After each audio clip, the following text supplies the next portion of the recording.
I'm Lauren with Pack Hacker, and in this video we're taking a detailed look at the Takeoff Luggage personal item Suitcase 2.0, which I've been testing for the last 2 weeks. Let's dive in.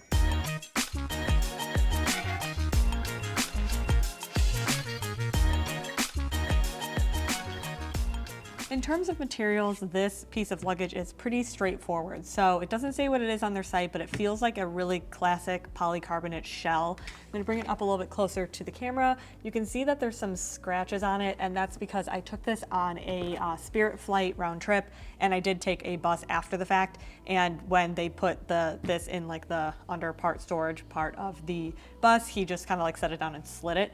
And so when it came out, it's obviously all scratched up. But you can see that it's fairly subtle, like it's nothing too crazy. It's like kind of micro abrasion type of a thing. And then we've got this like the takeoff right here. This is you can see, if I tip it to the side, you can see there, it's kind of like I wouldn't even call it debossed. It's just kind of like punched into that polycarbonate shell. And then we also have some reinforcements up at the top corners here. And they're not like a metal, it's like a plastic. You can kind of hear it there. But in general, I would say this thing feels really sturdy. It's obviously not going to be the sturdiest that we've tested.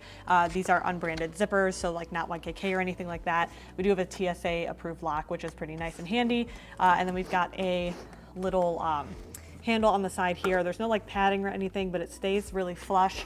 And then there's another handle up here that does the same exact thing. So all like features and materials that we're used to seeing. And it's held up pretty well over the course of my testing as well. We also have the telescoping handle on the back here. This is just like just kind of classic plastic, no extra padding or anything. Little button on the top, you push it in. There is only one height adjustment. You can see it ends here. There's technically a second one down here, but that one's just a little bit too short for me personally. So I would say really it's just like kind of like a one and done type of an option thing. And then the largest feature of this is the wheels. So you can see the wheels on the bottom here. It's 4 wheels, so you can roll it on all 4 or both of them.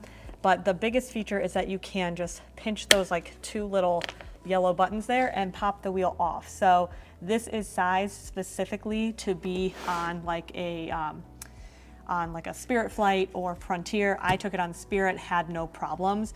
But it is something where the wheels, you are sacrificing quality for it. So like when I was rolling through the airport, it was kind of like when I was rolling it on even just like a flat, very like tiled surface, the suitcase was just kind of like flowing around me. Like it wasn't like rolling in a specific direction. It didn't feel like the wheels were gonna fall off or anything, and if they do, you can buy a different set. But they just didn't feel like it was rolling very smoothly. So again, I'm just gonna kind of bring that up so you can see the quality of the wheel there. It's picked up some dirt and stuff, but then when you wanna put them back on, like after your flight or something like that, you just sort of pop them on this way and it's nice and easy. So I think it's a really cool feature to have, especially because I've noticed that when I fly on airlines, they're more likely to grab people to test the size of their luggage versus the size of their backpack. And in this case, without the wheels, it's perfectly sized for a lot of budget airlines dimensions. So I think that that's a really nice feature to have that option. So this is the luggage when it's right next to me. You can see this is the tallest height adjustment. So it's a little bit at like a weird angle with me personally. I'm 5'6", so this is it next to me.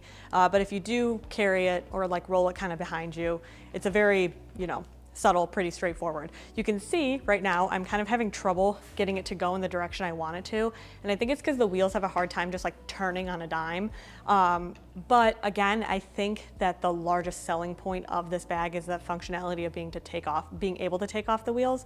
So if you have to sacrifice a little bit of like rolling convenience, you can see that I'm having trouble with it again right now. If you can sacrifice a little bit of rolling convenience for that functionality, I think it's still a great option. It works well enough. So as you can see, when we were looking at the outside of the bag here, there's no external storage or anything, which means that whatever you have that you would usually put in your personal item obviously has to go in here because you're using this as your personal item. You can also use it as a carry-on and just like keep the wheels on. But for me personally, what I ended up doing is I just carried like a very small sling and I just kind of kept it hidden under a shirt, very similar to this. And I used that as like my secondary personal item, but had they asked me to, I made sure that I had enough space to put it in here if I really needed to. So let's say, you know, I get to the airport, on my flight to, I was going to Boston, my flight to Boston with Spirit, they were checking people's bags as they were boarding, and I was like, okay, I don't want to get up there and cause a problem or have them tell me, you know, just because I can take the wheels off, it's too late, basically. So I took the wheels off ahead of time, and then on the inside, you disengage that TSA lock. So on the inside here, you can see some of the storage, and what I ended up doing is it comes with this little bag here. So I put them, before I even boarded, I put the wheels in this bag and then just left them inside of here, and it was easy enough to zip this back up. However, if you, like if I wanted to put these back on when I got on the plane or something like that, it's too hard to open up a piece of luggage when it's just going under the seat in front of you, even to quickly grab something. So I made sure that I had everything that I wanted out of here before I actually boarded. So that is something to keep in mind if you did have to put a personal item in here. Make sure it's like close and accessible at the top. Then when I got off the airplane, when I landed, I had to kind of step to the side and put the wheels back on. On my flight home from Boston, they weren't checking anybody. They weren't like having anybody test their bags in the bins. So I just risked it and I went on with the wheels on, and they didn't say anything, and it didn't take up too much extra space in front of me. We'll say with the size of this thing, they say you can get like 3 to 5 or 5 to 7, 3 to 5 days worth of clothing. I found that to be true, but you definitely have to pack smart, because in here they do give you these. It's like a vacuum sealed bag, so you can see I have vacuum sealed this up already. But if I were to open this up, you know, I have a decent amount of gear in here, and I would say this is pretty safely about 3 to 5 days worth of clothing, probably more on the 5 side. But you can see that it took up basically, it's also very loud, it took up pretty much this entire side here. So if you were to pack even more in here, you do start to run out of space to put additional gear. So kind of up to you if you even want to use this, but I did like that that was an option. Otherwise, this is just like a big open area, nothing too crazy, fit in gear, like other gear here fits like packing cubes perfectly fine. So you can just kind of decide what you want, and then this little buckle here is pretty straightforward with the elastic to keep everything locked down.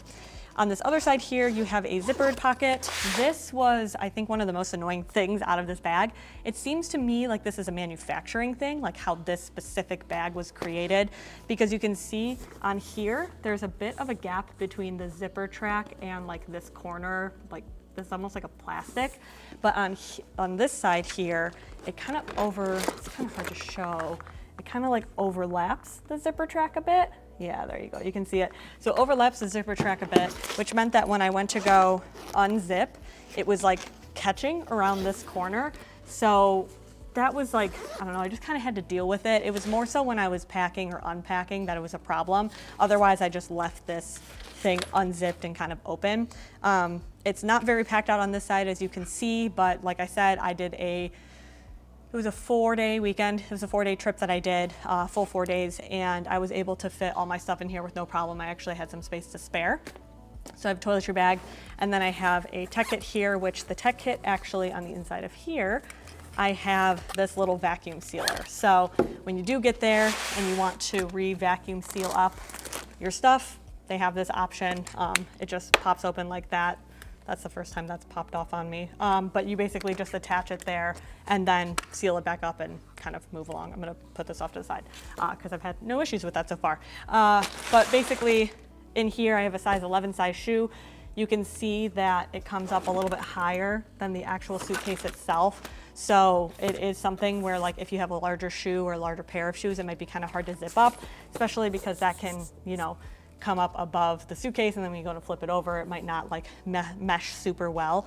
But I would say what this does really well is if you are able to pack in a personal item and you're able to condense all of your gear really well, and not pack that many things, you do have more than enough space in here to fit those items, as long as you don't overpack, because if you overpack, then it expands the shell and then it might not fit, because they want you to be able to just like drop it in that little like tester guy outside of the gate.